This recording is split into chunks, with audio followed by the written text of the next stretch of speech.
Hello दोस्तों, नमस्कार। मैं लाखन रिएक्शन यूट्यूब चैनल से बोल रहा हूँ। आपका मेरे चैनल में बहुत बहुत स्वागत है। आइए आज हम बात करते हैं। अभी जल्दी में प्रधानमंत्री मोदी कुवैत की यात्रा पर गए हैं और वहाँ से अभी लौट कर आए हैं। तो वहाँ पर वो क्या क्या समझौते करके आए हैं, क्या क्या उन्होंने किया है। सबसे बड़ा उनको वहाँ पर अवार्ड मिला है, जो कुवैत का सबसे नागरिक सम्मान है। उसका नाम है मुबारक अल कबीर ऑर्डर से सम्मानित किया गया है मोदी को। ये कुवैत के द्वारा दिया गया 6वां किसी व्यक्ति को सम्मान है और मोदी के लिए ये 20वां दूसरे देशों में प्राप्त किया गया राजकीय नागरिक सम्मान है।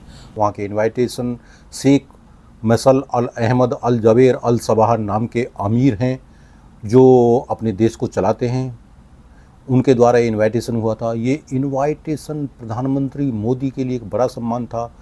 कुवैत में गल्फ कप नाम से फुटबॉल के मैचों की शुरुआत हो रही है। उनके आयोजन में, उनके उद्घाटन के लिए मोदी को ये सम्मान दिया गया था। और ये प्रधानमंत्री मोदी की कुवैत की 43 ईयर्स के बाद की गई कोई यात्रा थी और इससे पहले कोई प्रधानमंत्री 43 ईयर्स पहले तक कोई गया नहीं था। और इससे पता चलता है कि प्रधानमंत्री मोदी ने कुवैत को भी एक अहम स्थान दिया है अपनी यात्रा में, जो बहुत बड़ा हमारे देश के प्रधानमंत्री का ये सम्मान आता है। वहाँ पर मोदी के जाने के बाद हमारे देश की संस्कृति कैसे आगे बढ़ रही है। कुवैत के नागरिकों ने हमारे सांस्कृतिक धार्मिक ग्रंथ रामायण और महाभारत का अरबी में अनुवादन किया है, अरबी में ट्रांसलेट किया है। और ये कह सकते हैं कि हमारे रामायण और महाभारत अब अरबी भाषा में भी पढ़ाई जा रहे हैं कुवैत में। पहले सऊदी में भी ये सब हो चुका है। सऊदी में हमारे ग्रंथ महाभारतों को बहुत अच्छी तरह पढ़ाया जा रहा है, वहाँ की कक्षाओं में शामिल किया जा रहा है। और अब ये कुवैत में भी है। कुवैत में जाकर मोदी ने और देशों की तरह वहाँ अपने नागरिकों को भी संबोधित किया है।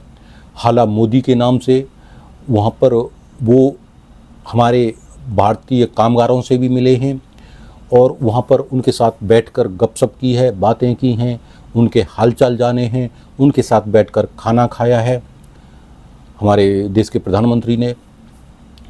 और बहुत सारे इसी दौरान समझौते भी हुए हैं भारत और कुवैत में, जिसमें सबसे प्रमुख है रक्षा सहयोग।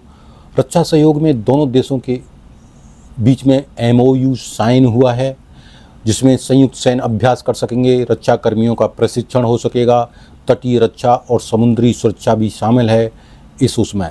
जब भी प्रधानमंत्री मोदी गल्फ कंट्रीज़ में से किसी भी देश की यात्रा करते हैं तो उस समय पाकिस्तान के यूट्यूबर और पाकिस्तान का मीडिया बहुत एक्टिव हो जाता है, क्योंकि जितना प्रधानमंत्री मोदी जी को गल्फ देशों में सम्मान मिल रहा है, मिलता आया है, उनके साथ संबंध सांस्कृतिक और रक्षा क्षेत्र में और व्यापार के क्षेत्र में जितने संबंध मजबूत हो रहे हैं, उससे पाकिस्तान और पाकिस्तान के मीडिया चैनल हो या वहाँ के यूट्यूबर हो, इंडिया पाकिस्तान के संबंधों के बारे में और ये रियलाइज़ करते हैं कि भारत के प्रधानमंत्री मोदी ने गल्फ़ कंट्रियों में अपने संबंधों के दम पर भारत और गल्फ़ देशों की नज़दीकियाँ बढ़ाई हैं, जबकि पाकिस्तान इस वजह से दूर होता जा रहा है इन देशों से।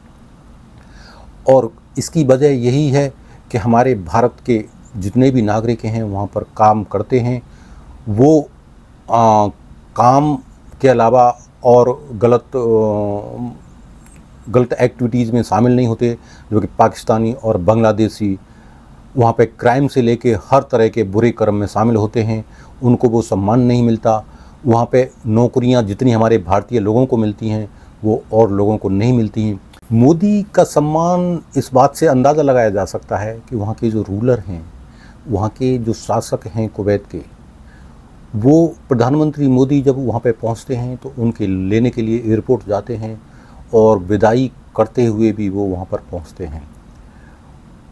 उनके सम्मान के लिए अरब देशों में ऐसा बहुत कम देखा जाता है कि किसी दूसरे देश के राष्ट्राध्यक्ष को उसकी जनता को संबोधित करने का मौका दिया जाए, लेकिन अब अरब देशों में ऐसा मोदी के लिए होने लगा है।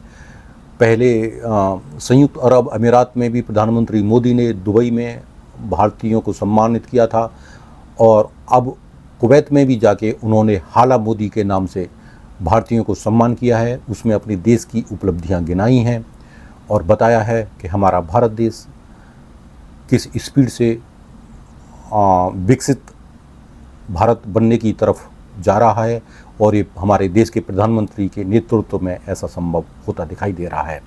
और हम सब प्रधानमंत्री मोदी के आभारी हैं कि वो दिन और रात मेहनत करके हमारे देश को, देश की सुरक्षा हो, देश का इकोनॉमी हो, देश को आत्मनिर्भर बनाना हो, वो सब में बहुत मेहनत करके हमारे देश को बना रहे हैं, और हम सब उनके आभारी हैं। थैंक यू, शुक्रिया। जय हिंद, जय भारत।